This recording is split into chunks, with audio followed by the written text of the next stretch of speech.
இப்பகுதியில் வரும் சிறப்பு விருந்தினர்கள் ஒவ்வொரு நாளும் பல பயனுள்ள தகவல்களையும் அவர்கள் எதிர்கொண்ட இடர்பாடுகளையும் அவற்றை எப்படி நாம் வெல்லலாம் என்பதை பற்றி பகிர்ந்து கொண்டிருக்கிறார்கள். அந்த வகையில் இன்றைக்கு நாம் சந்திக்கவிருக்கும் விருந்தினர் என்ன பயனுள்ள தகவல்களை நம்மிடையே பகிர்ந்து கொள்ள இருக்கிறார் என்பதை கவனிக்கலாம். நிகழ்ச்சியில் அடுத்த பகுதியாக வரவிருப்பது சிறப்பு விருந்தினர்.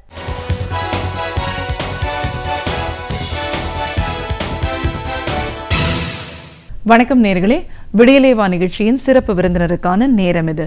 இன்றைய சிறப்பு விருந்தினர் சமூக சேவகர் திரு சுந்தரமூர்த்தி அவர்கள். சமூகத்தில் நிறைய பேருக்கு நிறைய தேவைகள் இருக்குது. ஆனாலும் அடித்தட்டு மக்களோட அடிப்படை தேவை என்ன, அதை பூர்த்தி செய்யறதுக்காக இவங்களோட ஆரம்ப கட்ட பணிகள்லேருந்து இன்னைக்கு சுய உதவி குழு வரைக்கும் எந்த அளவுக்கு வளர்ந்துருக்காங்கன்னு பல விஷயங்களை நாம் அவர்கிட்ட கேட்டு தெரிஞ்சுக்கலாம். வணக்கம் சார். வணக்கம். ஒரு சமூக சேவகராக முதல்ல எங்கள் நிகழ்ச்சிக்கு உங்களை வரவேற்கிறோம். ரொம்ப நன்றிங்க. சமூக சேவகர் அப்படின்னு நம்ம சொல்லும்போது நம்ம பார்த்துட்டே இருக்கோம். நம்ம அன்றாட வாழ்க்கையில் நிறைய பேர் நம்மளோட வழியில் எத்தனையோ பிரச்சனைகளோடு இருக்கிறத பார்க்குறோம். அவங்களுக்கு தேவைகளும் என்னவா இருக்குன்னு தெரியறத கூட யோசித்து பார்க்கறதுக்கு நேரம் இல்லாமல் ஒரு இயந்திரமான வாழ்க்கையில் தான் இன்றைக்கி எல்லா மக்களும் வேகமாக ஓடிக்கிட்டே இருக்காங்க. ஆனால் அந்த நேரத்தில் அந்த இடத்துல நம்மளும் உதவி பண்ணணும், மற்றவங்களுக்காக சேவை பண்ணணும் அப்படிங்கிற ஒரு விஷயத்தையே நீங்கள் அடிப்படையாக எடுத்துக்கிட்டு சின்ன சின்ன விஷயங்கள்லேருந்து ஆரம்பித்து இன்றைக்கி வந்து ஒரு சுகாதாரம், உடல் ஆரோக்கியம், அதை தாண்டி இன்னைக்கு பண ரீதியாகவும் தானே எப்படி பண்ணுறது அப்படிங்கிறதுக்கான ஒரு வடிகாலாக நீங்கள் இருந்துகிட்ருக்கீங்க.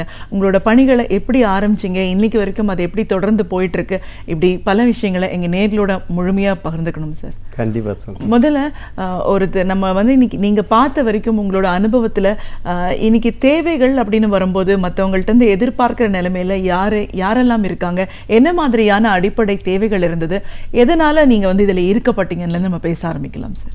சரிங்க. இது பொதுவாக சமூக சேவையில் நான் வந்து எப்படி ஈடுபட்டேன் அப்படின்றது முதல்ல நான் இது பண்ணேன். நானும் வந்து ஒரு அடிமட்டத்திலேருந்து வளர்ந்து வந்தேன். ஒரு தாழ்த்தப்பட்ட மாணவன்லேருந்து படித்து ஒரு சமுதாயத்தில் வந்து ஒரு முன்னேறின நிலைமையில் நான் வந்து நினச்சிக்கிட்டு நான் எப்படி அது ஒரு விவசாய குடும்பத்திலேருந்து வளர்ந்து வந்தனோ அந்த விவசாய குடும்பத்தினுடைய கஷ்ட நஷ்டங்களை நான் தெரிஞ்சுக்கிட்டு நான் வந்து ஒரு சென்னைக்கு நான் வரும்போது கிட்டத்தட்ட எனக்கு 8 வயதுங்க. 8 வயதில் வரும்போது இந்த சமுதாய பணின்றதை வந்து நான் ஒரு டான்பாஸ்கோ மூலிமா நான் தெரிஞ்சுக்கிட்டேங்க. அதில் வந்து எங்களுடைய தென் சென்னையில் தான், இது வட சென்னையில் தான் வந்து நான் வந்து என்னுடைய வாழ்க்கையை ஆரம்பித்தேன். அப்போ ஆரம்பிக்கும்போது வந்து அது ரொம்ப தாழ்த்தப்பட்ட பகுதி. மழை பெஞ்சால் வெள்ளம் வந்துடும், கழுத்தளவுக்கு தண்ணி வந்துடும். வெய்ய காலத்தில் வந்து குடிசையெல்லாம் பற்றின்னு போயிடும். இதுக்கு வந்து ஒரு தீர்வு காரணத்துக்கு நாங்கள் வந்து அதில் வந்து ஃபயர் காலத்தில் வந்து எப்படி அந்த தீயை அணைச்சி அவங்களுக்கு வந்து உதவி பண்ணணும், மழை காலத்தில் வந்து எப்படி நாங்கள் வந்து அதை உதவி பண்ணணுன்றதை வந்து எங்களுடைய டான்பாஸ்கோ இதில் வந்து நான் வந்து சிறுவனாக இருக்கும்போதே வந்து சொல்லி கொடுத்தாங்க. அப்போ நாளடைவில் அப்படியே வளர்ந்து வரும்போது அந்த பணியை வந்து நான் ஆரம்பித்தேன். எப்படி ஆரம்பிச்சேனாக்கா, மழை பெய்யும் போது எங்களுக்கு வந்து அந்த ரயில்வே கேட்டுக்கும் எங்களுடைய வேசரப்பாடிக்கும் கன்னியாகுமரத்துக்கும் வந்து வழியே கிடையாது.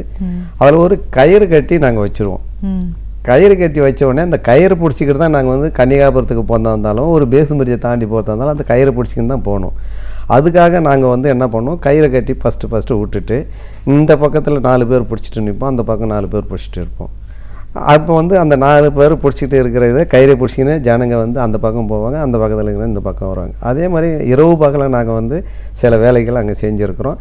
அதை பார்த்துட்டு அங்கே இருக்கிற மக்களெல்லாம் வந்து நாங்கள் வந்து ஒரு டான்பாஸ்கோ ஒரு சங்கமாக ஆரம்பிக்கணும் அப்படின்ட்டு ஒரு இதை ஆரம்பித்து கொடுத்தாங்க.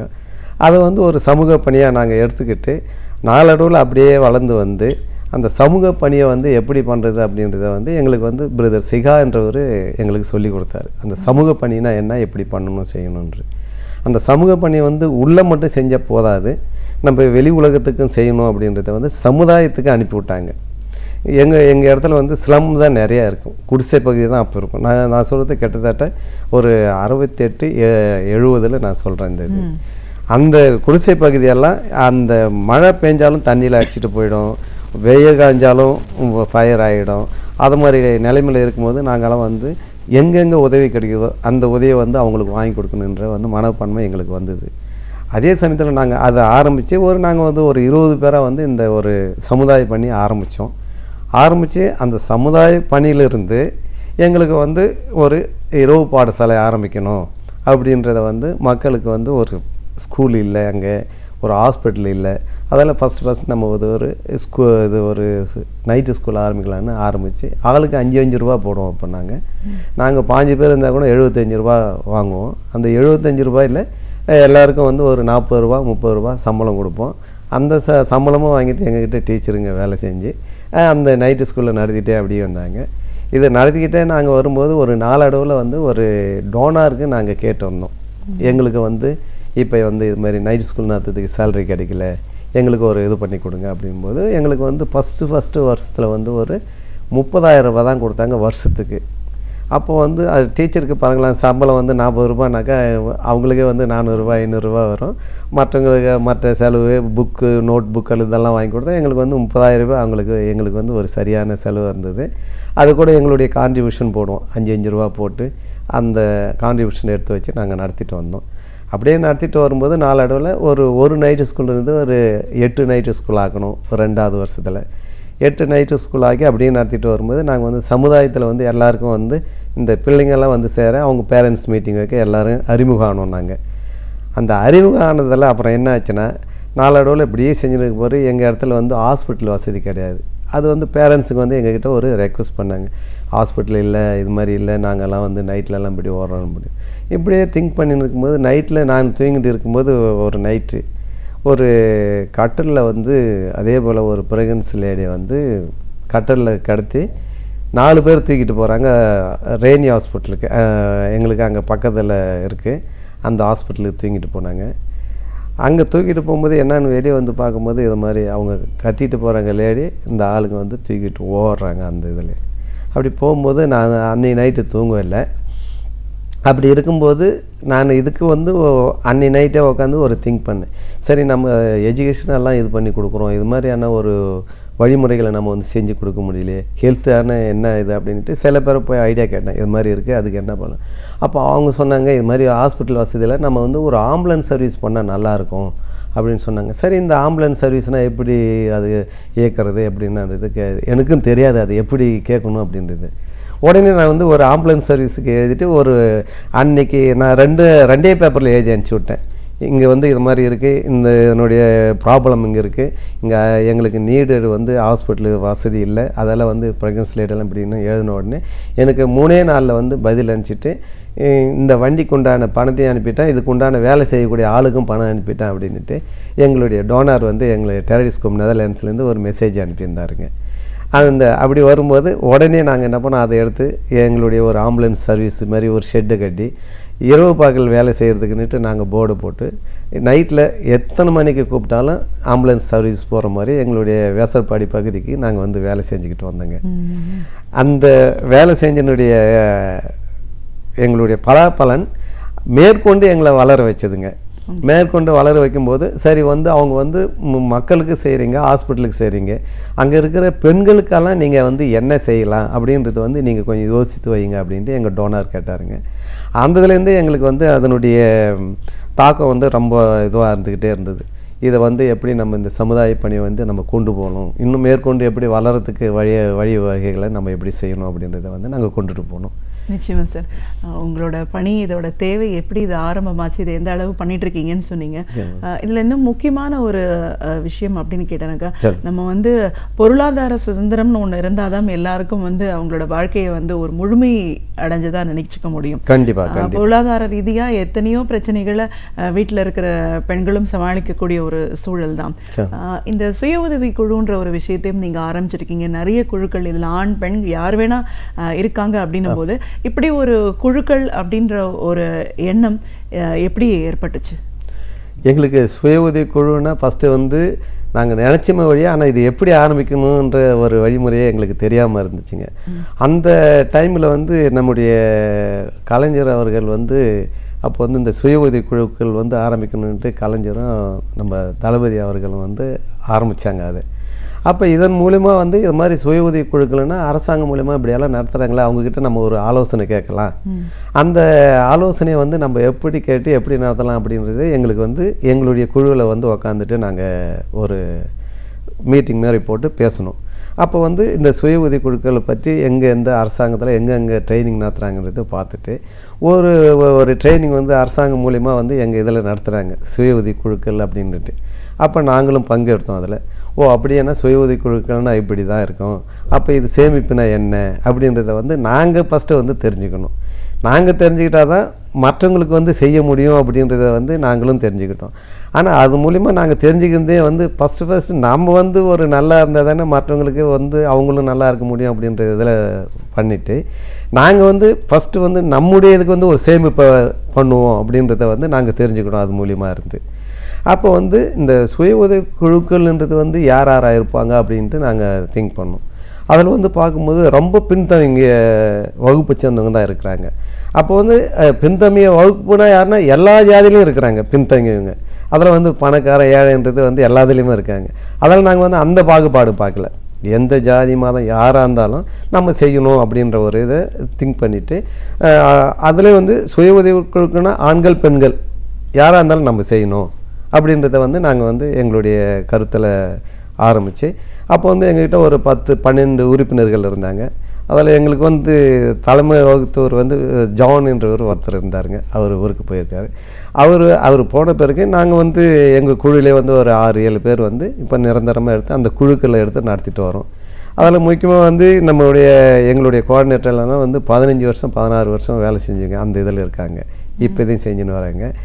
இப்போ நாங்கள் அந்த குழுக்களை வந்து எப்படி பராமரிக்கணும், எப்படி சேமிப்பு பண்ணணுன்றதை வந்து நாங்கள் உட்காந்து குழுக்களுக்கு வந்து நாங்கள் வந்து அந்த ட்ரைனிங் கொடுத்தோம். நாங்கள் வந்து அந்த தலைவர் கலைஞர் அவர் பீரியடில் கற்றுக்கின ஒரு ட்ரைனிங்கை மக்களுக்கு எடுத்து நாங்கள் சொன்னோம்.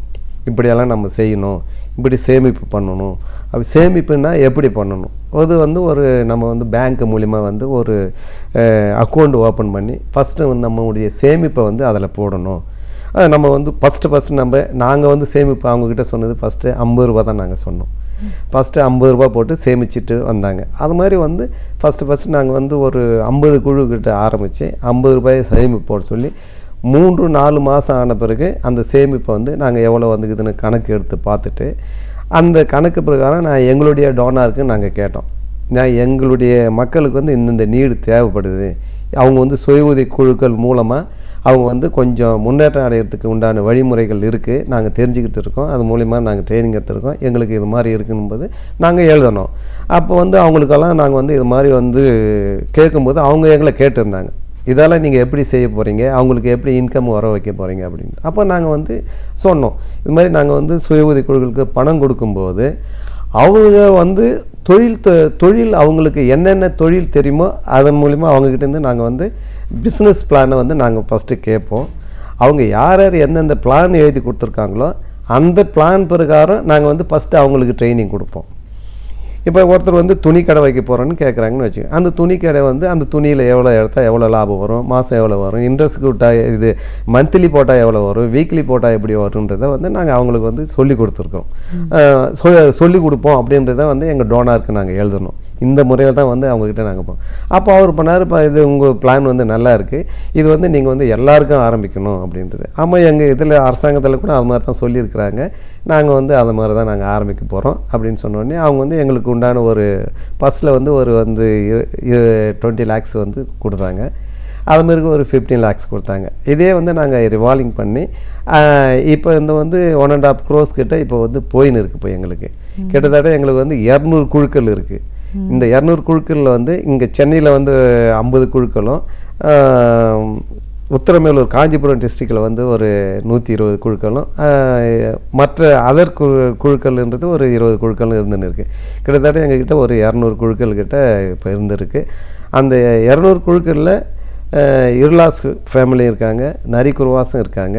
அவங்களுக்கு நாங்கள் அதை சேர்த்து தான் நாங்கள் வந்து இந்த சுய உதவி குழுக்களை வந்து செஞ்சு கொடுத்துன்னு இருக்கோம். இப்போ சுய உதவி குழுக்களுக்கு நாங்கள் ஃபஸ்ட்டு கொடுக்கும்போது ஒரு 5000 ரூபா லோனு கொடுத்தோம். இது அப்புறம் 10,000 பார்க்கணும், அப்புறம் 20,000 30,000 வரைக்கும் இப்போ வந்து நின்றுட்டு இருக்குது. அது ஏன் எதுக்கு நம்ம கொடுக்குறோம் அப்படின்றத நாங்கள் வந்து பிளான் பண்ண யோசித்தோம். ஒரு குடும்பத்தில் வந்து சராசரி அவங்களுக்கு வந்து ஒரு தேவையான ஒரு மாதத்துக்கு உண்டான வருமானம் வந்து அட்லீஸ்ட் அவங்களுக்கு வந்து ஒரு 5,000 இருக்கணும் இன்றைய சூழ்நிலைக்கு. அப்படி இருக்கும்போது அந்த பிஸ்னஸ் பிளானுக்கு வந்து நாங்களும் அதே போல் இன்க்ரீஸ் பண்ணி கொடுத்துட்டு வந்தோம். அப்போ வந்து நாங்கள் கொடுக்குற பணத்தில் அவங்க வந்து ஒரு தொழில் செய்வாங்க. ஒரு காய்கறி வியாபாரம் பண்ணுறவங்களும் இருக்காங்க, அதில் வந்து துணி வியாபாரம் பண்ணுறவங்களும் இருக்காங்க, வாட்ரு சப்ளை பண்ணுறவங்களும் இருக்கிறாங்க, க்ளோத் வந்து டைலரிங் இது பண்ணி வச்சு இம்போர்ட் பண்ணுறவங்க எக்ஸ்போர்ட் பண்ணுறவங்களுக்கு துணி தைச்சி கொடுத்துறவங்களும் இருக்காங்க. இது மாதிரி பண்ணுறவங்களுக்கு நாங்கள் லோனு கொடுத்து ஃபஸ்ட்டு நாங்கள் கொடுக்குறது வந்து கம்மியான லோனு, அது கொண்டு இம்ப்ரூவ் ஆகி இன்றைக்கி இந்த லெவலுக்கு வந்திருக்காங்க. அதில் வந்து நிறைய நாங்கள் திங்க் பண்ணி கொடுத்தது என்ன, இந்த எஜுகேஷன் மூலிமா பிள்ளைங்கள் வந்து எல்லாமே சில ஸ்கூலுக்கு போக முடியாமல் போகுது. காரணம்னா வேலைக்கு போயிடுறாங்க. இதுக்கு ஏன் வேலைக்கு போகிறாங்கன்னு வந்து இந்த சைல்ட் லேபர் ஆகிடுறாங்க நிறைய பேர். இதுக்கு என்ன காரணம்னா வருமானம் கம்மியாக ஆகிப்போச்சு. இந்த வருமானம் கம்மியானதால் அவங்களுக்கு என்ன ஆச்சுனாக்கா எஜுகேஷன் வந்து குவாலிட்டி வந்து குறைஞ்சி போச்சு, ஸ்கூலுக்கு போகிறது நின்று போச்சு, இந்த எல்லாமே அப்படி நின்று போச்சு.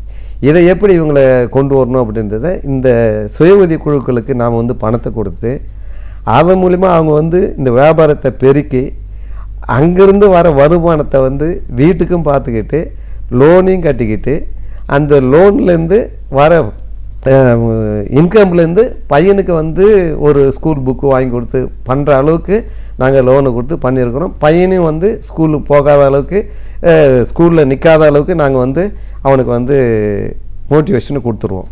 அப்போ வந்து இவன் வந்து ட்ராப் அவுட்டும் ஆக போகிறது, சைல்ட் லேபராகவும் போக போகிறது கிடையாது. இந்த சுய உதவிக்குழு குழுக்கு மூலியமாக எஜுகேஷனை நாங்கள் வளர்க்குறோம்.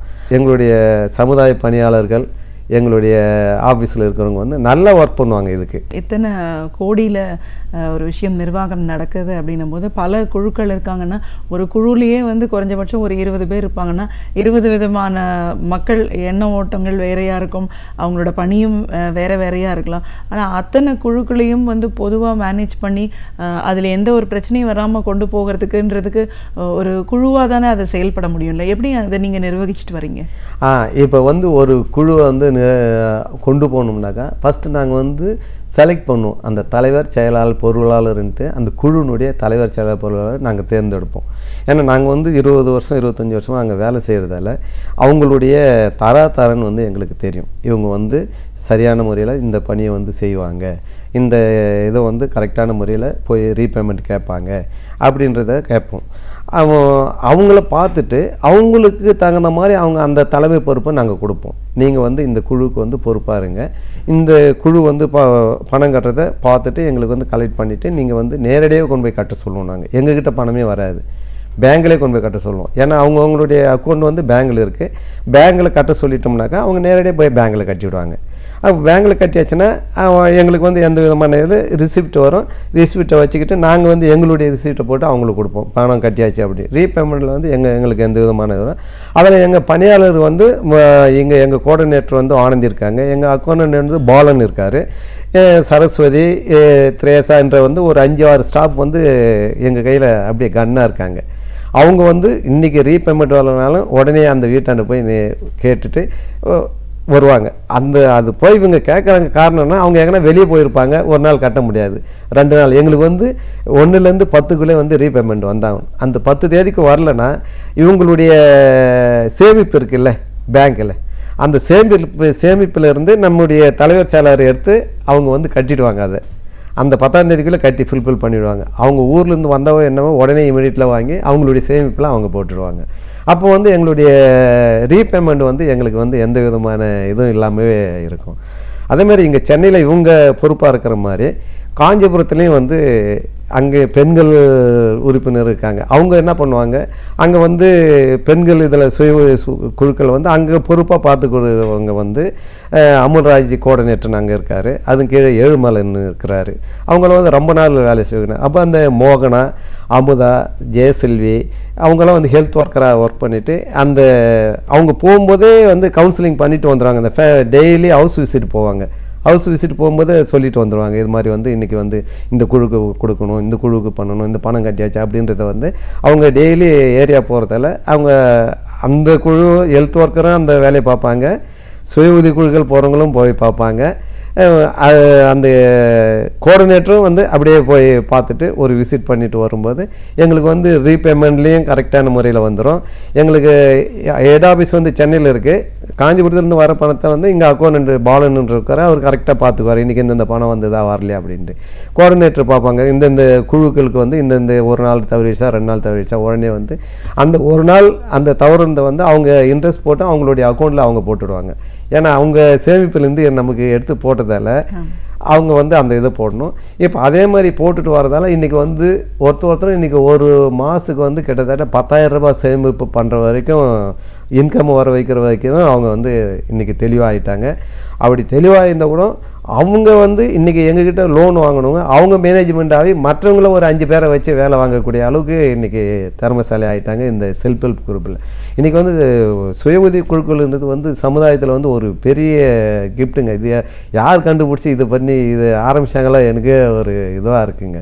இன்றைக்கி நான் கூட இந்த சேமிப்புன்னா என்னன்னு தெரியாது. நம்ம அந்த கலைஞர் பள்ளியில் வந்து இந்த வந்து சுய உதவி குழுக்கள்னு ஆரம்பிக்கும் போது நாங்கள் எல்லாம் போயிட்டு அங்கெல்லாம் உட்காந்துட்டு நல்லா தெரிஞ்சுக்கிட்டு வந்து தான் நாங்கள் இந்த இதெல்லாம் ஆரம்பித்தோம். அதனுடைய சேமிப்பு இதில் எங்களுக்கும் வந்து அது மாதிரி ஒரு சேமிப்பு வரணுன்றது எங்களுக்கும் வந்து ஒரு ஆர்வம் வந்து தான் நாங்கள் இவ்வளோ தூரம் வளர்ந்து இந்த பணியெல்லாம் செஞ்சுக்கிட்டு இவ்வளோ தூரம் வந்துட்டு சுய உதவி குழுக்கள்கிட்டே இப்போ வந்து அவங்களே வந்து மற்றவங்களுக்கு வந்து ஒரு லோன் கொடுக்குற அளவுக்கு இன்றைக்கி வந்திருக்காங்க. ஃபஸ்ட்டு வாங்கணுங்க எங்ககிட்ட அதிகமாக வாங்குறாங்க. அவங்க வந்து மற்ற குழுக்களுக்கு வந்து சின்ன குழுக்கு அதுக்கு கீழே ஆரம்பித்து அவங்க வந்து அது மூலிமா கொடுத்துன்னு இருக்காங்க. இன்றைக்கி எங்களுடைய இது க்ரோத் வந்து அந்த அளவுக்கு வந்துட்டு இருக்குங்க. இன்றைக்கி கூட அது வந்து சுய உதவி குழுக்கள் வந்து இந்த பணம் வாங்கிறதுக்கு போகிறதுக்கு மட்டும் இல்லைங்க. நம்ம வந்து வட்டாரத்தில் யார் ஒருத்தருக்கு ஒருத்தர் வந்து ஒரு ஃபேமிலிக்குள்ளே எதனா பிரச்சனை இருந்தால் கூட அந்த சுய உதவி குழுக்கள் போயிட்டு அந்த இதை தீர்த்து வைக்கிறாங்க. ஃபேமிலியில் பிரச்சனைனா இன்றைக்கி வந்து இவங்க சொல்கிறாங்க, எங்கள் ஹஸ்பண்ட் இன்றைக்கி வந்து இந்த மாதிரி பணம் இது மாதிரி பண்ணிட்டாரு, இது மாதிரி செஞ்சுட்டாரு அப்படின்ட்டு. அப்போ பண்ணும்போது இந்த சுய உதவி குழுக்கு தலைவர் செயலாளர் போயிட்டு அந்த வீட்டுக்கு போய் உட்காடுறாங்க கவுன்சிலில் உட்காரும்போது அப்போ அவங்க வந்து அந்த சில ப்ராப்ளத்தையும் வந்து தீர்த்து வச்சிடுறாங்க அந்த சமயத்தில். அப்போ வந்து அவங்களுக்கு வந்து ஒரு ஹாப்பி ஆகிடுது. ஒரு மேரேஜ்னால் இவங்களுக்குள்ளே ஒரு லிங்கேஜ் கிடைக்குது. அந்த இடத்துல போகிறாங்க, அங்கே ஒற்றுமையாக பார்க்குறாங்க. அப்படி பார்க்கும்போது இந்த சுய உதவி குழுக்கள்ன்றது வந்து ஒரு பெரிய சமுதாயத்திலே அது ஒரு பெரிய இன்கம் வரக்கூடிய ஒரு குழுக்களாக நாங்கள் வந்து பார்த்துட்டு இருக்கிறோங்க. கண்டிப்பாக சார். தலைவர் கலைஞர் அவர்கள் ஆட்சி காலத்தில் தளபதி ஸ்டாலின் அவர்கள் தான் வந்து இந்த சுய உதவி குழு வந்து ஒரு பெரிய மறுமலர்ச்சி அப்படின்னு ஒரு காலகட்டம் இருந்தது. அந்த 5 ஆண்டுகளில் எல்லா இடங்களையுமே மகளிர் வந்து சுய உதவி குழுக்களில் முழுமையாக ஈடுபடுத்திட்டு இருந்தாங்க. இன்னைக்கு நீங்கள் தனிப்பட்ட முறையில் இதெல்லாம் செஞ்சுட்டு இருந்தாலும் இப்போ வந்து சுய உதவி குழுக்களோட நிலைப்பாடு எப்படி இருக்குன்னு பார்க்குறீங்க? மேடம், இப்போ கலைஞர் பள்ளியில் வந்து ஆரம்பித்த இந்த திட்டங்கள் வந்து அப்போ ரொம்ப அமோகமாக தான் நல்லா இருந்தது. டெவலப்பிங் வந்து நல்லா தான் இருந்துக்கிட்டு இருந்தது. இப்போ நாங்கள் கூட வந்து அதான் இந்த சுய உதவி குழுக்களில் கூட வந்து அந்த திட்டங்கள் வந்து ஆரம்பித்தது வந்து நாங்கள் அந்த இதில் தான் நாங்கள் கற்றுக்கிட்டு அதனுடைய டெவலப்பில் தான் இன்றைக்கி நாங்கள் இவ்வளோ தூரம் வந்தோன்னு கூட நம்ம சொல்லலாம். காரணம் என்னென்னா அதில் தானே நாங்கள் கற்றுக்கிட்டோம். அதெல்லாம் வந்து அந்த திட்டங்கள் வந்து அப்போ ஆரம்பித்த திட்டங்களெல்லாம் வந்து இப்போ நல்லா நடந்துக்கிட்டு தான் இருக்குது. அந்த பீரியடில் ஆரம்பித்த திட்டங்கள் இப்போ வந்து அப்படியே வழியாக தான் வந்துட்டு இருக்குது. அது வந்து ஒன்றும் தடைப்படலை. அது கலைஞர் பீரியடில் ஆரம்பித்த திட்டங்கள் என்னென்னா எனக்கு மெயினாக எடுத்துன்னா இந்த சுய உதவி குழுக்களும் சமுதாய பணிக்கும் இந்த என்ஜிஓஸுக்கு இவங்களுக்கெல்லாம் வந்து ஒரு நல்ல ஒரு இதை ஏற்படுத்தி கொடுத்தாங்க. அப்போ வந்து ஏற்படுத்தின ஒரு விளைவுகள் தான் இன்றைக்கி வந்தெல்லாம் வந்து இன்றைக்கி வந்து ஒரு சமுதாய பணியில் ஒரு அரசாங்கத்தினுடைய பாதி வேலைகளை வந்து இன்றைக்கி என்ஜிஓ நடத்துகிறாங்கன்னா அந்த பீரியடில் கொடுத்த ஒரு எங்களுக்கு ஒரு ட்ரைனிங் அந்த இதில் வச்சு தான் இன்றைக்கி வந்து இந்த சமுதாய பணின்றதை வந்து அரசாங்கத்தை கூட சேர்ந்து பண்ணக்கூடிய லெவலுக்கு எங்களுக்கு வந்து இன்றைக்கி இருக்குதுன்னா அதனுடைய ஒரு ஃப்ளோ தான் வந்து இன்றைக்கி வந்து எங்களுக்கு வந்து இருந்துக்கிட்டு இருக்குது. இப்போது புதுசாக இந்த மாதிரி நிறைய பேருக்கு ஆர்வம் இருக்கும் மற்றவங்களுக்கு உதவி செய்யணும் அப்படின்னு சொல்லிட்டு அதை சரியாக செயல்படுத்த முடியாமல் கூட நிறைய பேர் இருக்கலாம். இவ்வளோ தூரம் அதை நல்லபடியாக கொண்டு போனவர்ன்ற முறையில் புதுசாக இந்த மாதிரியான ஒரு தன்னார்வத்தோடு அடுத்தவங்களுக்கு உதவி பண்ணணும்னு வரவங்களுக்கு நீங்கள் சொல்கிற ஆலோசனைகள் என்ன? இப்போ வந்து இந்த சுய உதவிகள் செய்கிறதுக்கு வரவங்களுக்கு நாங்கள் வந்து கொடுக்குற ஆலோசனை என்னென்னா, ஃபஸ்ட்டு வந்து நம்ம வந்து ஒரு வேலை செய்ய போனால் வந்து அதில் வந்து சகிப்புத்தன்மை வேணும் நமக்கு. இன்றைக்கி வந்து ஒரு சமுதாய பணியில் ஒரு பணியை செய்ய போகிறோம்னாக்கா நல்லது இருக்கும் கெட்டது இருக்கும். அந்த நல்லதும் கெட்டதையும் நம்ம வந்து ஒரு சமநிலையில் பார்க்கணும். இன்றைக்கி வந்து கெட்டதை செஞ்சுன்னு வந்து ஒரு கெட்டனாகவும் நல்லதை செஞ்சுன்னு ஒரு நல்லனாகவும் நம்ம பார்க்கக்கூடாது. நல்லவனும் நல்லவன் தான், கெட்டவனும் நல்லவன் தான். நம்ம அந்த முறையில் வந்து ஒரு சமுதாய பணி பார்க்கும்போது மற்றவங்க வந்து அந்த சமுதாய பணி பற்றி எப்படி செய்யணும்னா நமக்கு வந்து ரொம்ப சகிப்புத்தன்மை வேணும். அதில் வந்து இந்த சகிப்புத்தன்மை வேணும்னாக்கா நம்ம எல்லாருக்கிட்டையும் வந்து நல்லா பழகணும், பேசணும், அவங்களுக்கு வந்து நல்ல ஆலோசனை கொடுக்கணும். இது மாதிரி இருந்து அவங்க எப்படி தான் நம்மக்கிட்ட பேசினாலும் நம்ம வந்து அவங்க வழிக்கு தான் நம்ம போகணும். நம்ம அவங்க வழியில் போயிட்டு அவங்களே வந்து திருத்தி இதனுடைய இதை வந்து நிறைய அவேர்னஸ் கொடுக்கணும். நான் வரவங்க உடனே எனக்கு இது கொடுங்க அது கொடுன்னு தான் வருவாங்க. அவங்களுக்கு வந்து எது கொடுத்தா நல்லாயிருக்கும் என்னன்ட்டு அவங்களுக்கு வந்து நம்ம வந்து ஆலோசனை கொடுக்கணும். எனக்கு மெயினாக என்னென்னா ஒரு சமுதாய பண்ணி நம்ம ஆரம்பிக்க போகிறோன்னா சகிப்புத்தன்மை வேணும். அந்த இன்றைக்கி வந்து ஒரு நம்ம இருக்கிறோம், இந்த நிலைமையில் இருக்கிறோம், பெருசாக இருக்கோம் அப்படியெல்லாம் நம்ம நினைக்கக்கூடாது. யார் நம்மளை வந்து உதவி கேட்க வராங்களோ அவங்கள தான் நம்ம வந்து பெரியவங்களாக நினச்சிக்கணும். நம்ம வந்து இவ்வளோ தூரம் வராங்க அப்படின்னு வரும்போது நம்ம வந்து அந்த இதில் வந்து பார்க்கும்போது அவங்கள தான் வந்து ஒரு பெரிய இதாக கேட்கணும். நம்மளே பெரியவங்களாக நினச்சிக்கவே கூடாது எப்பவுமே. அப்போ வந்து அந்த சகிப்புத்தன்மை வேணும். அவங்க வந்து ஒரு கேட்டுட்டு நம்ம சில பொருட்கள் வந்து கொடுக்கும்போது எல்லாருக்கும் கொடுக்க முடியாது, கொஞ்சம் பேருக்கு தான் கொடுக்க முடியும், கொஞ்சம் பேருக்கு அப்புறம் கொடுக்கும். அப்போ வந்து இவங்க கோவப்படுவாங்க. அப்போ நமக்கு அங்கே சகிப்புத்தன்மை வேணும். அவங்க சண்டை போடுவாங்க, இவங்க சில பேர் வந்து வாழ்த்துவாங்க, சில பேர் தூத்துவாங்க. ரெண்டு பேருமே நம்ம வந்து நல்லபடியாக நம்ம எடுத்துக்கணும். அப்படி எடுத்தால் தான் வந்து மற்றவங்களுக்கும் வந்து நம்ம வந்து ஒரு சமுதாய பணியை பற்றி நம்ம அவங்களுக்கும் சொல்ல முடியும், வந்தவங்களும் நம்மகிட்ட தெரிஞ்சிக்க முடியும், ஆலோசனையும் கேட்டு அவங்க செஞ்சுக்க முடியும். ஃபஸ்ட்டு சகிப்புத்தன்மை வேணும் நமக்கு வந்து ஒரு சமுதாய பணி எடுத்து செய்ய போகுது. நிச்சயமாக சார். ஒரு சமூக சேவகராக தேவை அப்படின்னு வரும்போது அவங்களுக்கு நம்ம வாலண்டியராக போய் உதவி செய்ய வேண்டிய அவசியம் என்ன, அந்த மாதிரியான ஒரு உதவி செய்யும்போது அது எந்த அளவுக்கு ஒரு மனநிறைவாக இருக்குது, உங்களோட ஆரம்ப காலகட்டத்திலேருந்து நீங்கள் செஞ்சிட்ருக்கிற பணிகள் ஒரு குழுவாக உருவான விதம் இன்றைக்கி அதை எந்த அளவுக்கு வளர்ச்சி அடைஞ்சிருக்கு, அதில் இன்னும் முக்கியமான பங்களிப்பு பொருளாதாரத்தை வந்து ஈட்டுறதுக்கான வழிகள்னு வரும்போது ஆண் பெண் எல்லாருக்குமே இந்த சுய உதவி குழு அப்படின்ற ஒரு விஷயம் எவ்வளோ தூரம் உறுதுணையாக இருக்குது, அதை இந்த அளவுக்கு வளர்க்குறதுக்கு ஒரு குழுவாக நீங்கள் செயல்பட்ட விதம் இன்னைக்கு வரைக்கும் எப்படி பண்ணிட்டு இருக்கீங்க, புதுசாக வரவங்களுக்கான ஆலோசனைகள்னு நிறைய விஷயங்களை எங்களோட நீங்கள் முழுமையாக பார்த்துட்டதுக்கு ரொம்ப நன்றி. ரொம்ப நன்றி.